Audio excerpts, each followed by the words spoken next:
제가 한 2, 3주 전에 올리브 나무에 관한 글을 읽고 우리가 서로 이야기를 나눈 적이 있습니다. 이 올리브 나무가 제가 이렇게 보기에는 가시나무 같아요.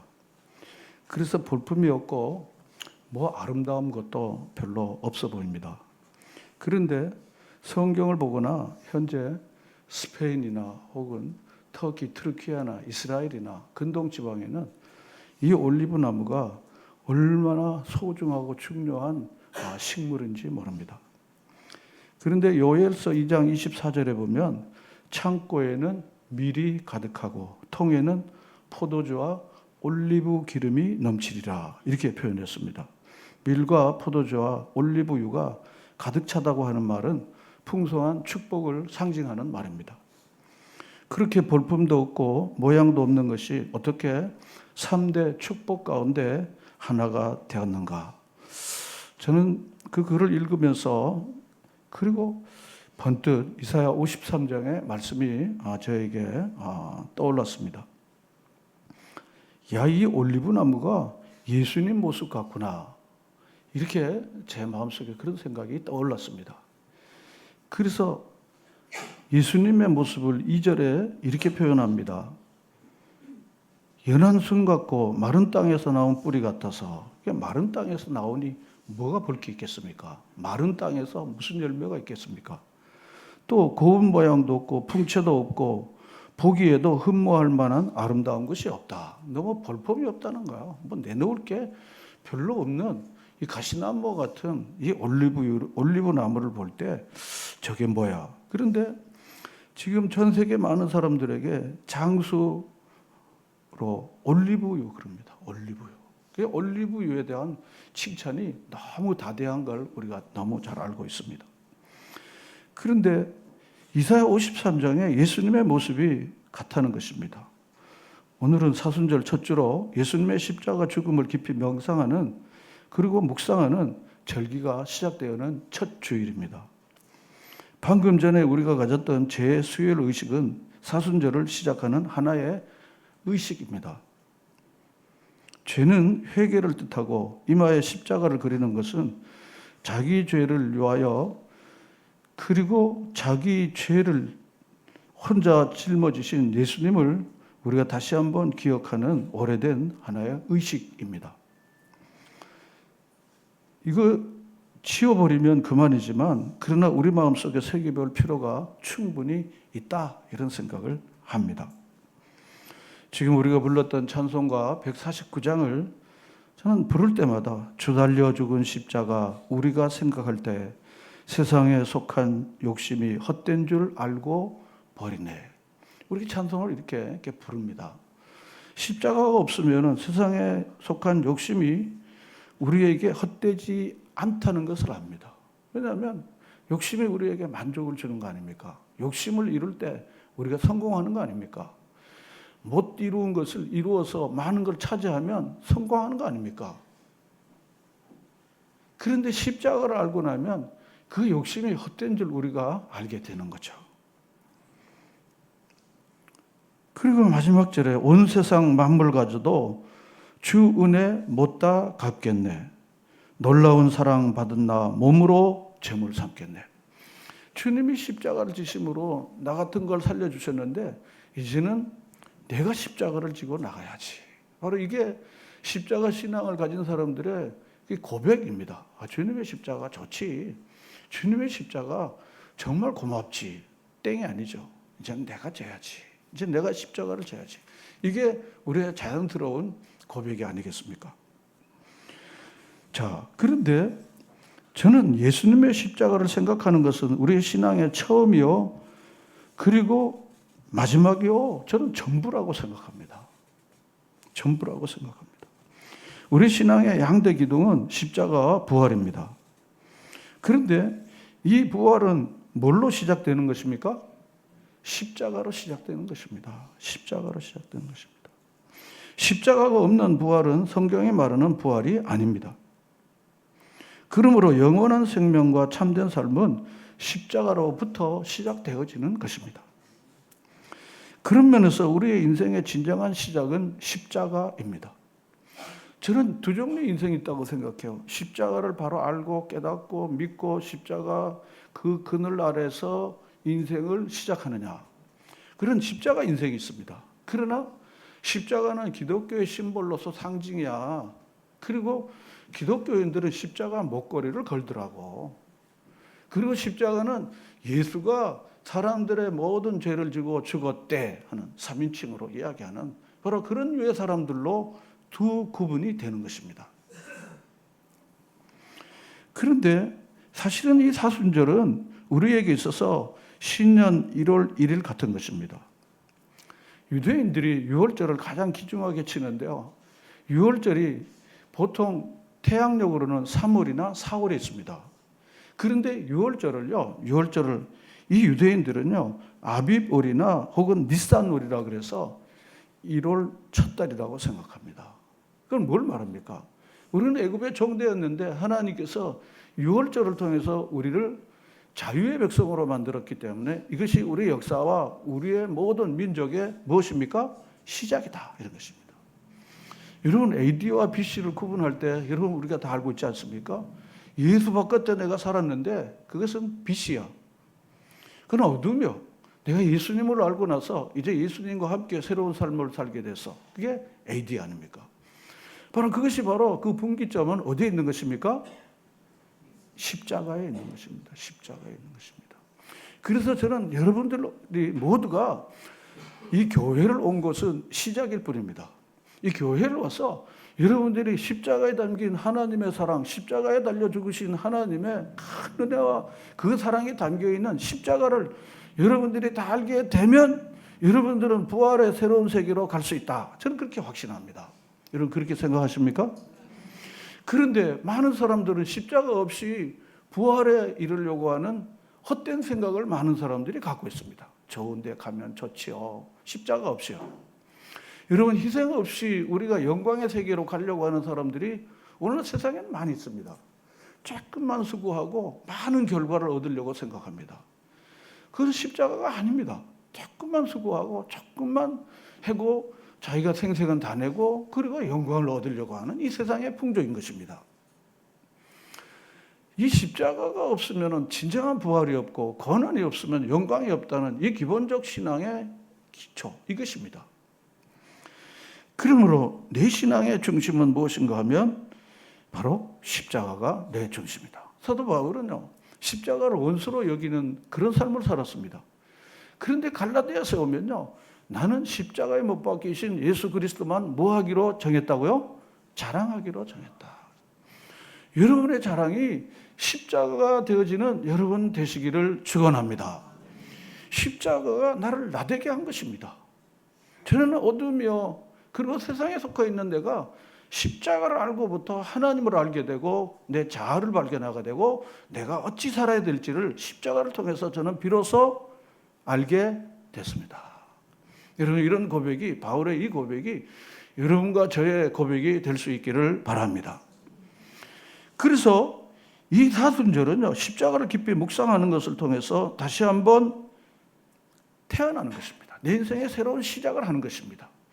오늘 이 재수요일을 이렇게 하는 것은요, 단순한 우리의 오래된 전통으로의 의식이지만 이 의식을 그냥 하나의 어떤 이벤트성 의식으로 지나갈 것인가, 아니면 이제 이번 40일을 통하여 내가 예수의 사람으로 십자가를 지고 나는 예수님의 사람으로 내가 이제 살 거야, 이렇게 다짐하면 여러분 이 사순절에 이 재수요일은 여러분 인생에 큰 기억될 만한 역사적 의미가 있는 한 날이 될 줄로 믿습니다. 여러분 이런 의미를 계속해서 만들어내는 삶입니다. 그저 그런 한 날이 아니라 이날은 내가 이 은혜를 얻어서, 이건 내가 이런 걸 내가 경험해서 내가 이렇게는 살고 싶지 않아, 내가 앞으로는 이렇게 살 거야. 여러분 이런 다짐이 하나님 앞에서 예배 드릴 때마다, 기도할 때마다 이런 새로운 영적인 갱신과 변화가 여러분과 저에게 끊임없이 일어날 수 있기를 바라고 바랍니다. 그래서 변화를 이루는 삶이 거기서부터 이루어지게 되는 거죠. 저는 오늘 작은 자를 통해서 이루어지는 하나님의 구원 역사라는 제목으로 말씀을 드리려고 하는데요. 이사야 50장의 내용이 바로 이 작은 자를 통해서 이루어지는 하나님의 구원 역사를 저는 성경 어디보다도 잘 설명해 주었다고 저는 그렇게 생각합니다. 제가 여러 성경을 찾아보면서 이 이사야 53장의 특별히 1절의 내용을요, 사실은 우리가 가지고 있는 이 성경이요, 그 의미를 밝히 쉽게 그리고 본래 의미를 잘 전하는데 조금 부족하지 않는가, 제 마음속에 그런 생각이 들어요. 우리 1절을 보십시다. 우리가 전한 것을 누가 믿었느냐, 여호와의 팔이 누구에게 나타나느냐. 제가 볼 때는요, 의미가 생생하게 이렇게 마음에 이렇게 덜 와닿습니다. 그런데 그러던 중에 제가 이 성경 저 성경을 찾아보다가 유진 피터슨의 메시지 성경을 보고서 이거구나, 제가 이렇게 마음의 생각이 됐어요. 이렇게 표현했습니다. 우리가 듣고 본 이 일을 믿은 자가 있었느냐, 그런 것입니다. 우리가 듣고 본 이 일을 믿은 자가 있었느냐 하는 말은 있습니까? 없습니까? 없다는 말을 역설적으로 말하는 것입니다.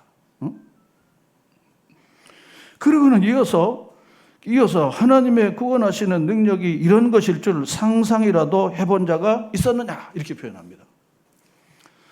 하나님의 구원이 이렇게 이루어질 줄 상상이라도 한 사람이 있다 없다? 전혀 없다는 것입니다. 전혀 인간이 상상할 수 없는 방법으로 하나님은 구원의 역사를 이루어 나가신다는 것입니다. 하나님의 구원이 이렇게 된다고 하는 것은 누구도 생각지도 못하는 것입니다. 왜냐하면 하나님의 구원이 당시 고대 근동 세계에서 도무지 상상할 수 없는 방법이었고, 또 로마의 세계에서도 도무지 상상할 수 없던 그런 방법이었기 때문입니다. 그렇기 때문에 이걸 믿는 자가 누가 있냐는 것입니다. 아무도 믿지 않을 것이다. 믿을 수도 없다는 것입니다. 당시 시대의 논리와 그리고 합리적 이성을 가진 사람들은 하나님이 구원하시는 방법을 납득할 수가 없다, 그런 것입니다. 납득할 수가 없다는 것입니다.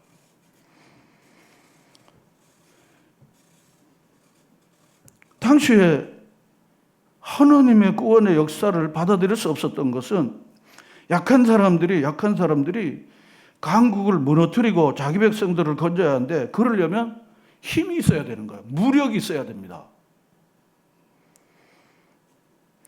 이스라엘 백성들은 우리가 다 아는 것처럼요, 북쪽에 아수르나 바벨론, 남쪽에 애굽, 이집트와 그리고 블레셋이나 혹은 모압이나 암몬 같은 이 세력들이 에워싸 있기 때문에 힘이 별로 없습니다. 그래서 계속해서 침략과 억압을 당했던 것이 이스라엘의 슬픈 역사 이야기를 우리가 잘 알고 있습니다. 그러니까 이스라엘 백성들이 하나님이 바라시는 구원은 자기가 이해할 수가 없어요. 왜냐하면 다윗같이 사람들이 딱 일어나갖고, 그리고는 자기 이웃 나라를 다 정복해갖고, 그리고 백성들이 조공을 바치고, 그리고 당신 하나님이 크다, 이런 소위 메시아가 이 제국주의적인 그런 생각들을 가지고 있었는데, 아니 이 메시아가 도대체 어떻게 하는 거야? 어떻게 하는 거야? 본문 2절을 보면 하나님 앞에서 자라난 그 종 바싹 마른 땅에 심겨 앙상한 묘목, 왜소한 초목 같았다 했습니다. 이게 뭐야, 그냥 밭길로 차는 거야 이게. 그리고는 아무 볼품이 없고 보잘것 없고 멸시당하고 무시당하고 고난을 아는 사람, 고통을 몸소 겪은 사람. 그래서 그를 보면 사람들은 고개를 싹 돌려요. 저게 무슨 메시아야? 저게 뭐긴 메시아야? 볼품이 너무 없잖아요. 고개를 돌리고, 그리고 많은 사람들을 그를 멸시하고 벌레처럼 취급했다 그랬습니다. 지금 우리 성경에는 고운 모양도 풍채도 흠모할 것도 없고 멸시를 당하니 극히 약하고 아주 작은 자였습니다. 야, 저리 가. 그 대상이에요. 야, 저리 가. 그럼 네, 알았어요 하고 가는 거예요. 이게 작은 자, 약한 자인 거야. 떠들지 말고 저리 가. 그러면 가는 겁니다. 힘도 없지, 돈도 없지, 세칭 백도 없죠. 그러면 저리 가. 그러면 저를 또 도망가야 되는 거예요. 그게 약한 자입니다. 작은 자입니다. 그러니 누가 그를 메시아로 인정하고 그를 우리의 구원자로 인정하겠습니까? 당연한 일이 아니겠습니까? 따라서 멸시를 받고 고통을 겪을 수밖에 없었습니다. 예나 지금이나 힘이 있어야 생존할 수 있고, 힘을 기르기 위해서 우리가 여러 가지 방법을 도모하는 것은 가장 일반적인 방식입니다. 그런데 하나님의 종인 메시아는 극히 약하고 그리고 작고 작은 자였습니다. 오늘 본문이 우리에게 너무 잘 말해주고 있습니다. 3절에도 보면 멸시를 받아 사람들에게 버림받고 그렇습니다. 사람들에게 멸시를 받고 버림받은 거 여러분들이 오버랩 하면 되는 거예요. 복음서로 생각하면요, 사람들로부터 멸시를 받고 버림받은 거예요. 그리고 간구를 많이 겪고 질고를 아는 자라 마치 사람들이 그에게서 얼굴을 가리는 것 같이 멸시를 당하였고 우리도 그를 귀하게 여기지 아니했다 그랬습니다. 예수를 무슨 귀하게 여겼습니까? 예수님 시대에 예수를 귀하게 여긴 사람은 극히 소수였습니다. 저희도 어릴 때요, 예수를 믿으려면 내 주먹을 믿으라, 그런 얘기를 들으면서 자랐습니다. 예수를 알지 못하기 때문에 교회 돈만 내는 교회는 뭘로 가냐? 지금도 그렇게 생각하는 분들이 꽤 많아요. 그래서 교회는 돈에 대해서 노다칠래야 많은 사람들이 또 올 수 있어요. 그거는 내가 꼭 붙잡아야 될 건데 그걸 건들면 교회는 안 가지. 구원은 못 받아도 10원은 꼭 붙들어야 되는 거예요. 그럼 제가 틀린 말 하는 거 아니잖아요. 구원은 못 받아도 되지만 10원은 꼭 붙들어야 되는 거예요. 그게 10원 건드리면 안 돼요. 그러니까 예수님은 사람들에게 전혀 귀히 여김을 받을 수가 없어요. 귀히 여김을 받을 수가 없다는 거예요. 그런데 우리가 신약 성경을 통해서 복음서를 통해서 이사야의 지금 이 예언이 기원 700년 전에 나타난 이 예언인데요. 이 예언이 잘못된 것인지 그대로 이루어진 것에 대해서 우리는 예수의 십자가 이후의 부활을 통해서 우리가 분명히 알 수 있는 거예요. 빌립보서 2장 5절부터 15절까지 말씀, 11절까지 말씀을 통해서 육체의 모양을 입고 땅에 오사 십자가에 죽기까지 복종하셨으니 그 예수의 죽음을 그렇게 표현했습니다. 그런데 예수님께서 그를 죽음 가운데 부활하여서 모든 이름 위에 뭡니까? 뛰어난 이름을 주사 하늘의 천상의 천사들과 땅에 있는 모든 자들과 땅 아래의 모든 자들이 예수의 이름에 뭡니까? 무릎을 꿇게 하는 것입니다. 이렇게 지극히 약하고 그리고 볼품이 없고 흠모할 만한 건덕지가 전혀 없었던 이 예수 그리스도가 모든 민족과 모든 사람들이 예수의 이름에 꿇게 하시는 하나님의 구원의 역사를 하나님께서는 어떻게 해요? 이루어 주신 거예요. 사단 마귀는요, 바리새인과 서기 같은 껍데기 종교인들을 통해서 예수를 죽이려고 실제로 로마 군병과 협탁해서 죽인 겁니다. 그렇지만 예수님께서는 죽음으로 끝난 게 아니라 부활로서 영원한 삶을 우리에게 보여주신 것입니다. 믿으십니까? 이것이 바로 우리에게 있는 가장 강력한 하나님의 구원의 역사인 것입니다. 사람들은 예수님을 그렇게 귀하게 여기질 않아요. 쌀을 귀하게 여기죠. 돈을 귀하게 여기죠. 사회적 지위를 귀하게 여기지 예수를 그렇게 귀하게 여기질 않아요. 2000년 전에도 그랬어요. 요한복음 1장 11절에도 보면요. 여러분 너무 잘 아는 거 12절 아는데 11절을 우리가 미처 잘 모르는 경우도 있지만요. 자기 땅에 오매 자기 백성이 뭐 하지 않았습니까? 영접하지 않았어요. 자기 땅에 왔는데 자기 백성이 영접하지 않았어요. 이사야 50장을 이사야서 있는 숱한 예언의 말씀을 읽고 암송했지만요. 무늬만 암송한 거예요.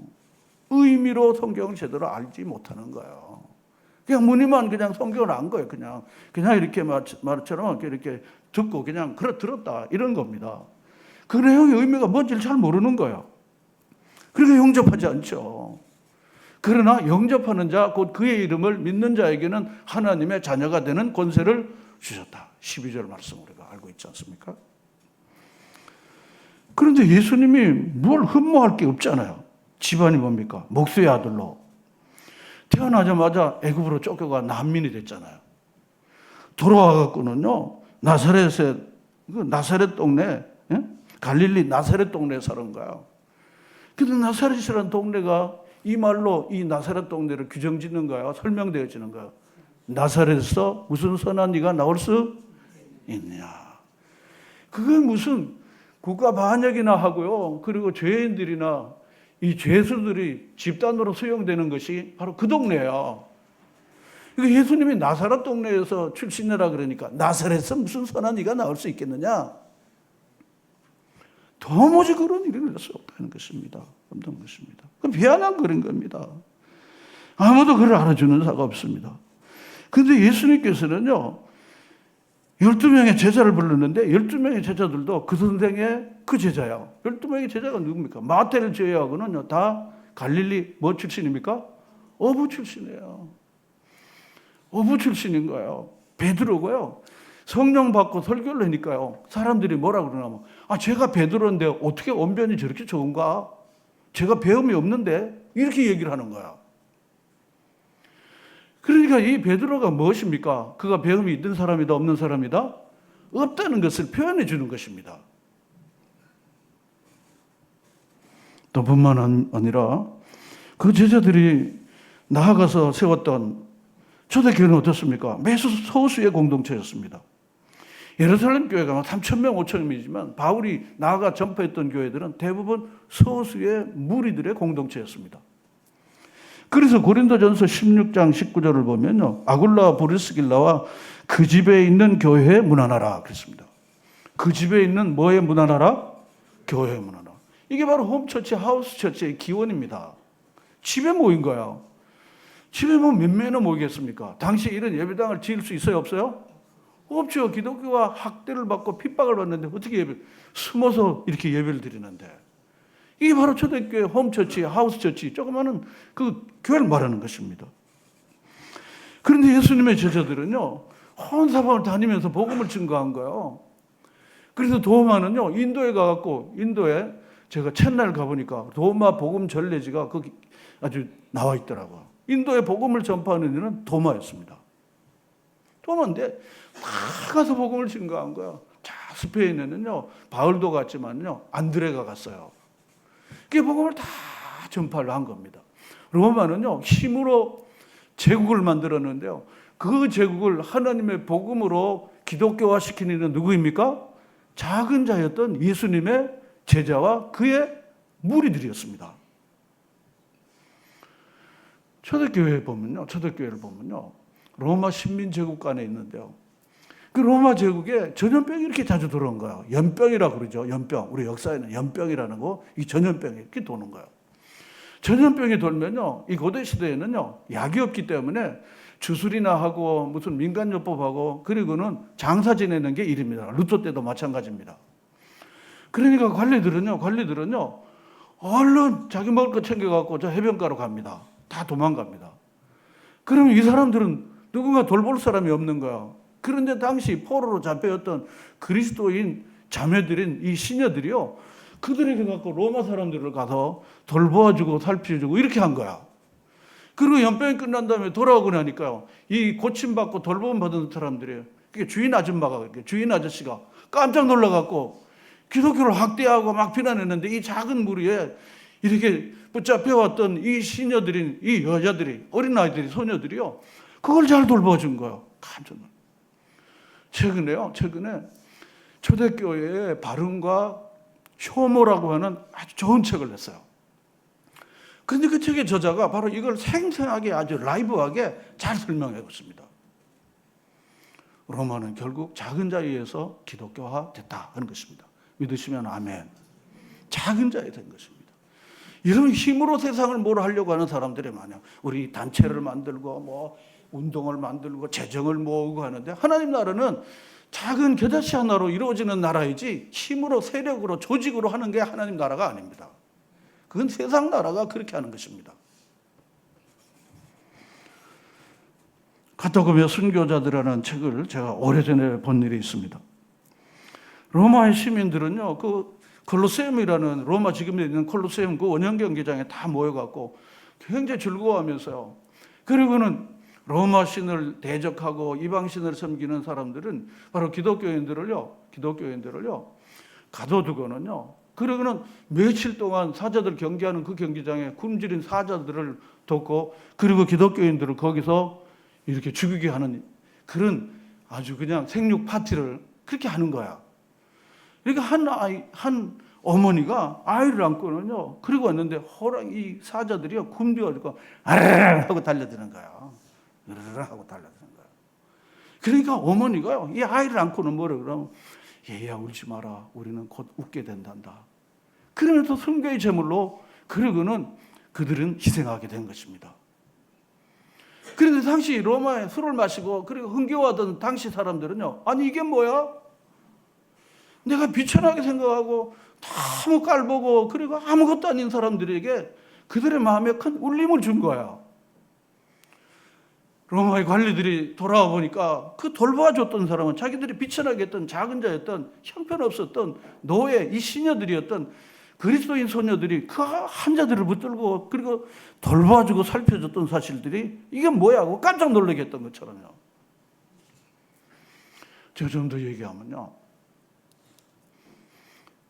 사울을 바울로 변화시킨 것은요, 예수님이 그를 이방 선교에 쓰시려고 그를 스카우트한 거야. 그런데요, 그렇게 하기 위해서 하나님이 하신 하나님의 선한 도구로 쓰신 몇 명의 분들이 있습니다. 아나니아가 그 중에 한 사람이지만요, 가장 대표적인 사람이 누군가 하면 스데반입니다.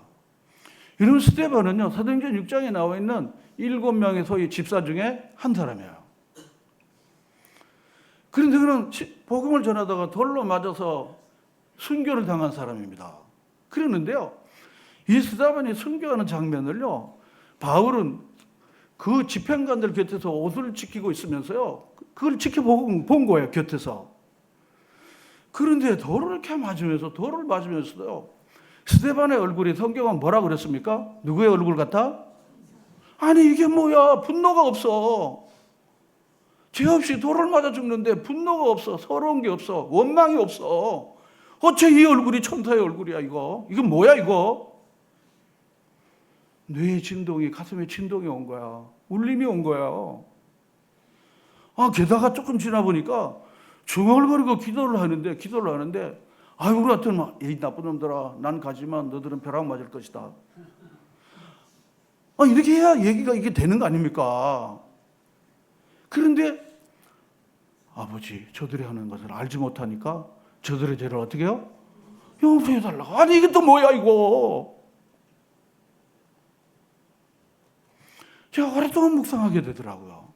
이게 뭐야 이거? 이건 뭐야? 우리 아들 죽인 거 20년 하니까 30년 하니까 죽여야지 말이 그래야 하늘 풀지. 저는 그 심정을 이해합니다. 그렇지만 이게 우리의 일반적인 상식입니다. 사울의 뇌에 진동이 온 거야. 사고체제에 혼란이 온 거야. 그걸 한마디로 저는 이게 뭐야 도대체. 스데반은요, 사울을 바울로 변화시키려고 하는 목적을 가지고 한 게 아닙니다. 목적성으로 한 게 아닙니다. 자기 목적을 성취하기 위해서 그렇게 보여주기식이 아닙니다. 영원한 세계를 바라보는 소망이 있었고, 그리고 영원한 세계를 갖지 못한 이들의 안타까움이 스데반의 마음속에 있다 없다? 있었던 거예요. 이것이 바로 사울을 바울로 바꿔놓았던 이 작은 자 한 사람의 그 연약한 모습 가운데서 드러나는 강함이 바로 세계를 변화시키는 사울을 바울로 바꿔놓았던 위대한 역사가 그 속에 담겨 있다는 것입니다.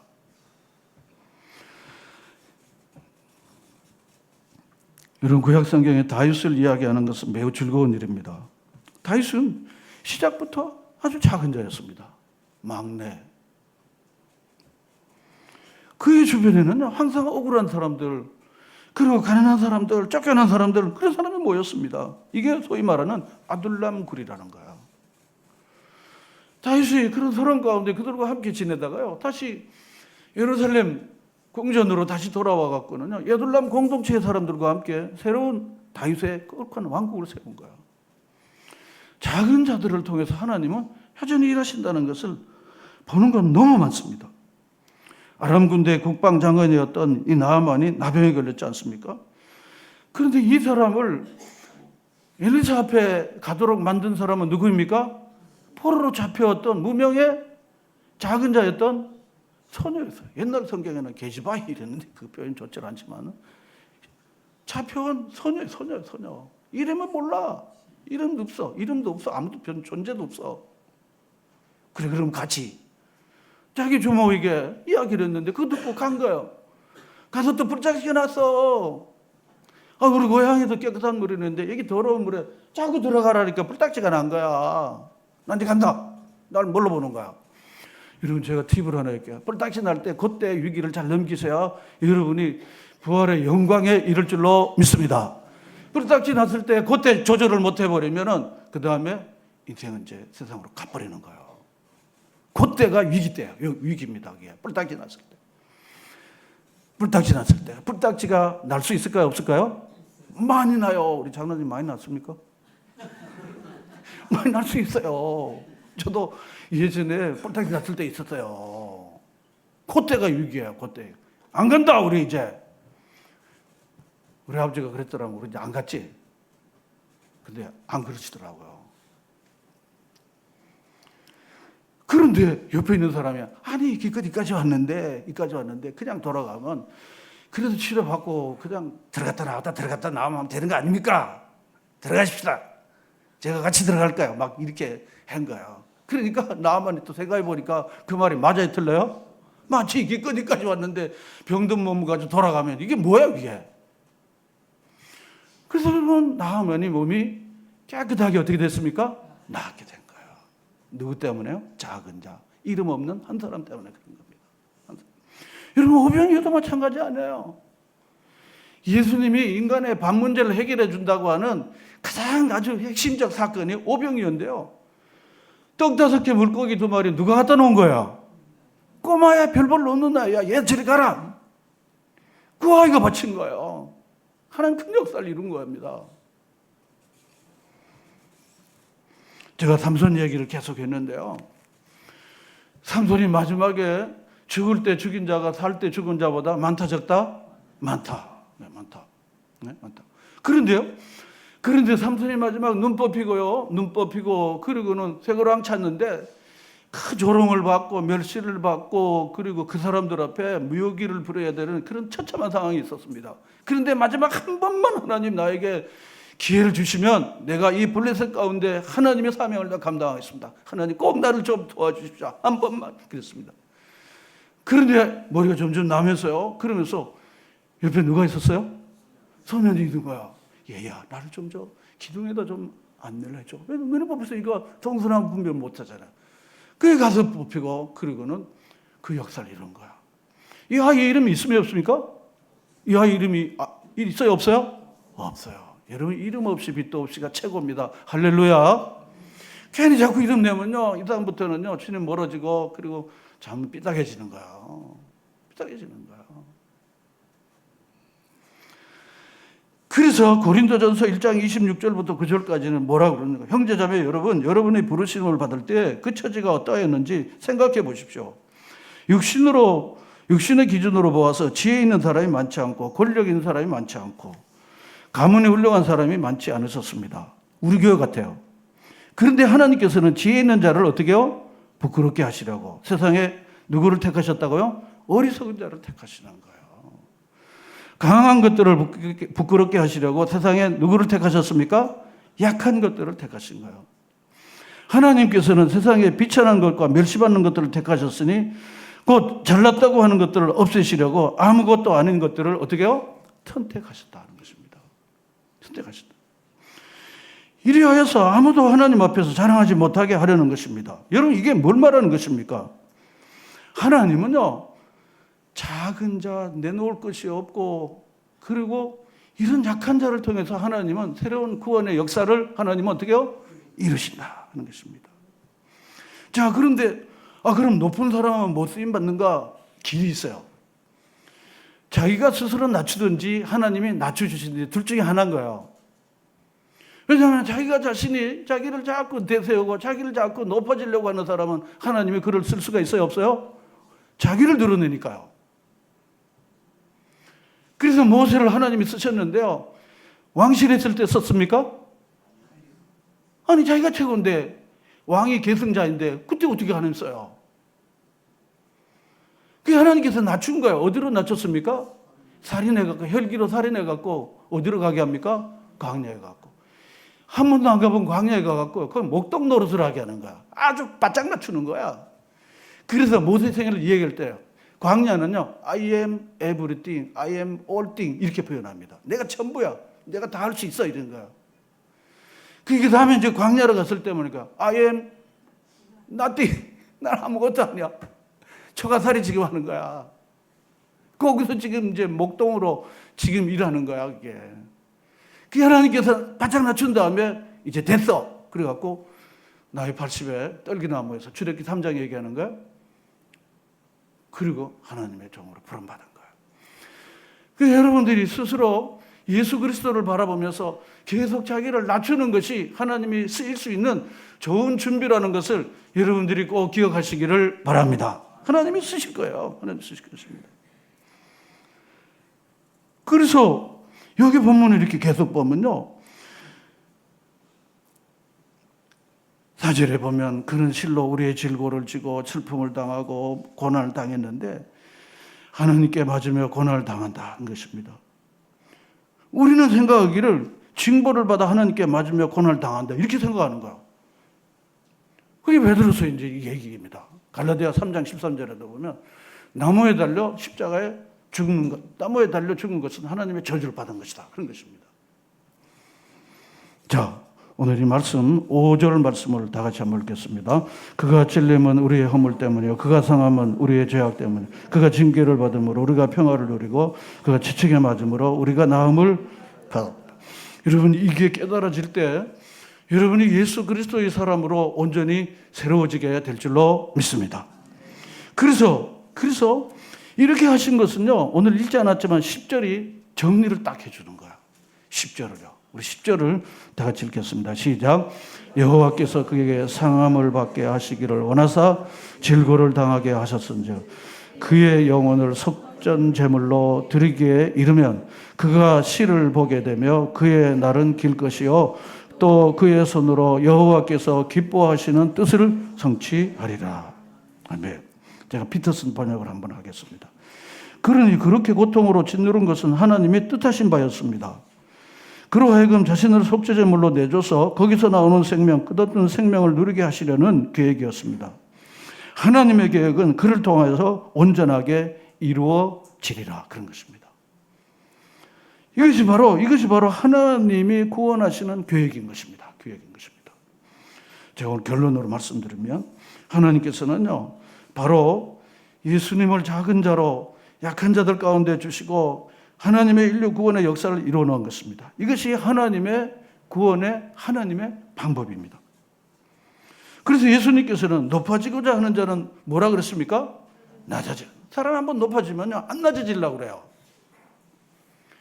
사람이 화장실 2개 있는 집에서 산 사람은 화장실 1개 있는 집에 못 살아. 이게 빚을 내서라도 화장실 2개 있는 집을 아니면 3개 있는 집을 가야 돼요. 사람 한번 높아지면요, 낮아지는 게 굉장히 부끄럽게 생각하고 창피하고요, 굉장히 어렵니다. 그러니까 여러분의 제 마음속에 제가 이렇게 생각하는 겁니까? 무조건 여러분들이 나는 그냥 낮은 대로 간다. 한번 따라합시다. 나는 낮은 대로 갑니다. 그 길은 예수님의 길입니다. 거기서 천국을 향해 가는 것입니다. 믿으시면 아멘. 이게 바로 우리의 길인 것입니다. 이게 우리의 길인 거예요. 그러니까 자꾸 길을 헛가고는 자꾸 왜 이러지 할 필요가 없습니다. 그건 이미 길을 잘못 들었기 때문에 그건 헛가는 것입니다. 잘못 가는 것입니다. 이것은 시대와 반대되는 가르침입니다. 그러나 그것은 참된 구원의 길입니다. 그리고 모두를 살리는 길입니다. 지금 우리는 어느 길로 가고 있습니까? 여러분, 예수님의 길로 정말 낮은 자의 길을, 작은 자의 길을 가는 여러분 모두가 되시기를 주의 이름으로 축원합니다.